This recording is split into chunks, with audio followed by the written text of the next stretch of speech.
Hello everybody. I'm doing this video especially for you, my buddies, in English, maybe sometimes also in Danish. Okay, what I want to show you today is how I how I make my homemade tomato sugo, and for that we need at first a lot of tomatoes. Yes, they are all from the garden of my parents, and as you can see, sometimes they are a little bit shrinky or they have some little mistakes. When you can get tomatoes like these on the market, already a little bit soft or very soft and not so nice to look at, these are the perfect tomatoes because they have to be very ripe. So the next what I need is some onions, as much as you want.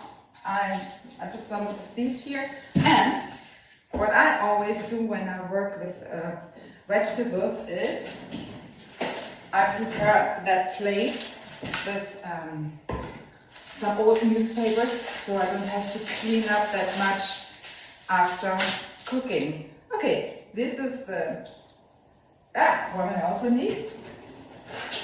Something to cut, maybe one like this, or in this case I also prefer a board like that with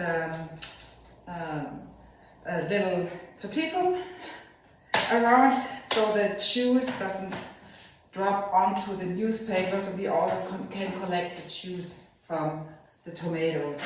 What we also need is a knife, sharp knife, a pot. Then we also need olive oil. Hope that lasts. And my hobby, collecting spices. Maybe you can see it's anise. I don't know the English word for that. It doesn't matter. Okay, another trick I want to show you. When you put water on the skin of the onions, you can peel them a little bit easier. It's also good to have something to clean your hands and the working place. So, the first thing is peeling and cutting the onions. Oh, there's a bad one. This tomato sugo I love the most, and you see that this is an onion who is not good for cooking anymore. Not even, maybe we can rescue a little bit, but be careful with things like that because they can spoil the whole sugo, the whole meal.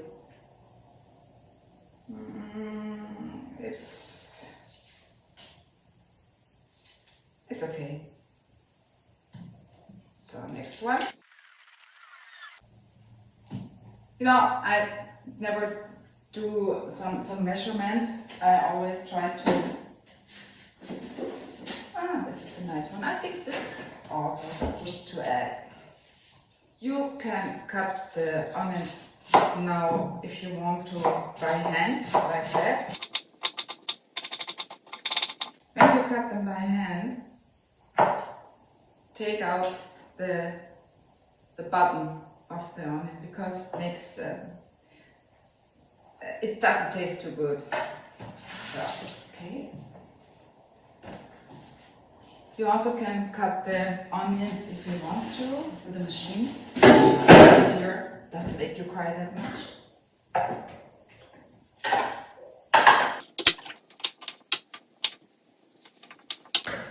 Oh, before we do that, we already can put a little bit olive oil into the pot so you can melt the onions in it, and we put it on fire. Okay. You already can put these onions into the oil. I start with a high level of heat and then I reduce it to the middle so the onions can really get soft and sweet. Don't make it too fine.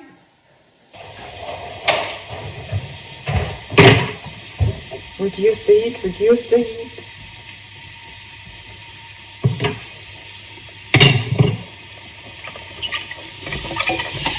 Oh!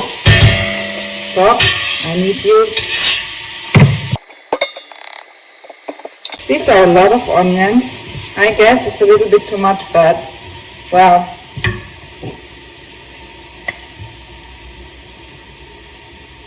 So every year we have a different taste of Sugo. During the onions are getting soft, we are preparing the tomatoes. Okay.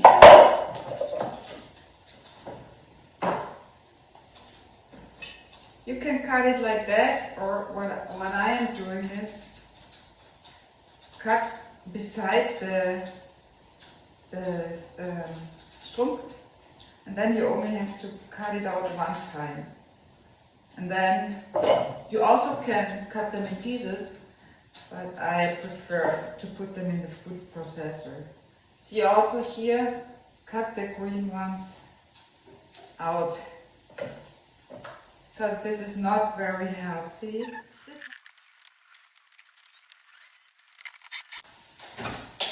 If you want to have them very juicy, you can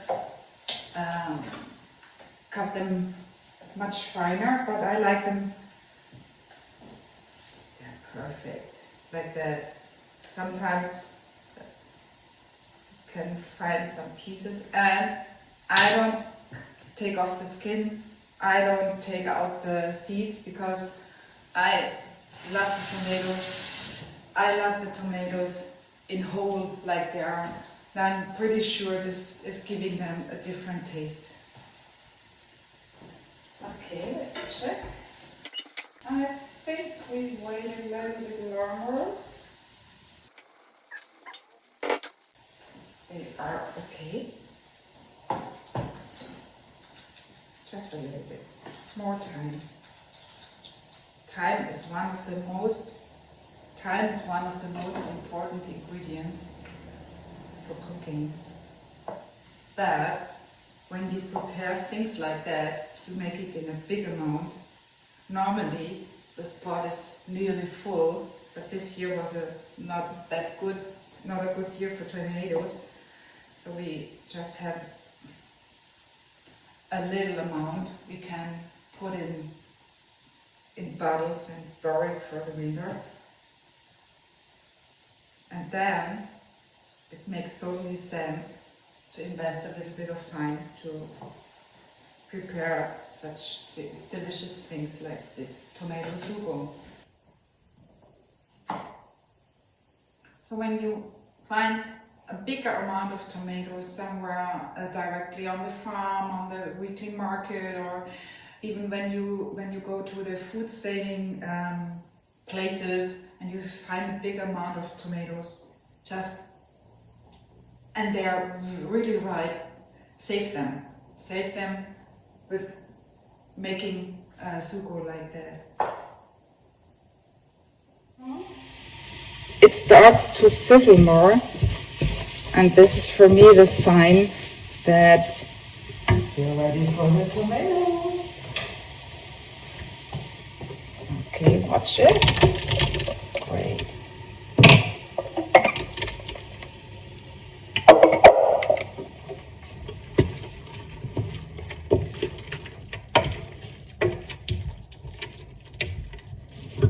So we can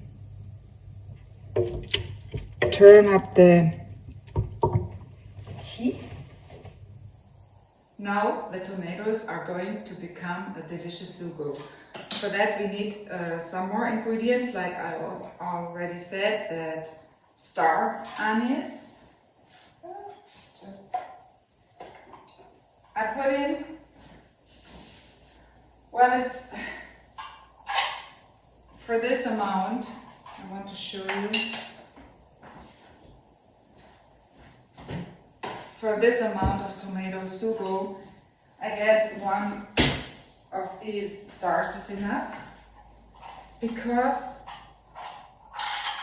it should not dominate the, okay, this one and the small one. It should not dominate the sugo. It underlines the sweetness of the tomato, so I put them in. And you also can already put in salt. You don't have to. I do mix with red wine, the salt made with red wine, aromated with red wine.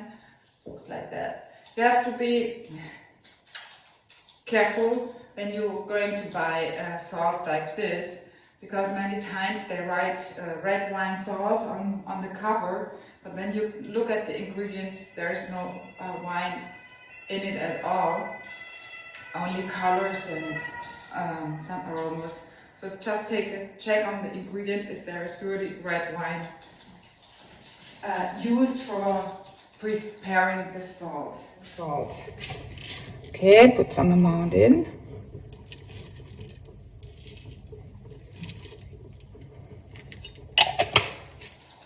If you want to, you can also put oregano on it or some basil, but I prefer to leave it pure like it is, so I have a good basis for preparing, cooking delicious tomato sauces out of this sugo. Or you also can use it pure like it is. I already said that one of the most important ingredients is time. I let this sit now for 1, 2, 3, 4 hours until it is sweet. So, just the last stirring.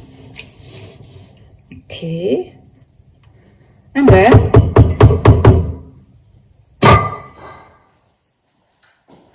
we see us for finishing the sugo. But before we see us again, I just want to show you also the trick with the newspaper, so you can understand why I love to use newspaper as a helper in the kitchen. Take this off. I keep that for later. Maybe we need it for something. Sorry for that noise. And then I love this way of cleaning. Just put it together like that, and you see, clean, clean. Hello everybody.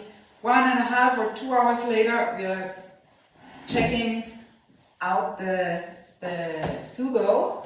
Okay, so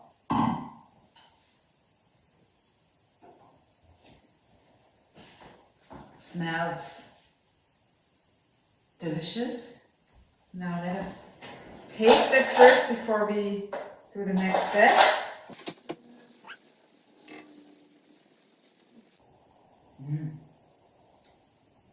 Sweet, fruity, tomatoey, not too salty, because you never know for what you want to use it, so don't put too much salt in it. And this is the way it looks like. Now, we do the next step. I have brought some glasses out of my cellar. They are dishwasher clean. Some people, they prefer to boil them for 10 minutes in hot water so that they're really clean. And okay, you can, this is a very good gadget. You can, it's something I really love to have in the kitchen because it's easier to fill in sugos, marmalades, or everything else. Sometimes it doesn't fit, so I just use a plastic bag, put that in like that. So should be good for food. Okay. Oh, forgot one thing. You know, I don't like to clean that much, so here's the old newspaper trick. Okay, let's see if this works. It's good when you make it plain full, so there's not too much space for the air left. And also then not too much space for bacteria. Okay. Well, first one we fill in. Doesn't that look perfect? Can't wait to cook with them. This is going into the cellar after it's cooled down. The good thing is with the twist of covers, when they do a click during the cooling process, then all the air is gone, and then you can let them stay in a cool place in the cellar and eat them during the winter time. Well, have fun with cooking the Sugo and have fun with tasting the Sugo. Thank you.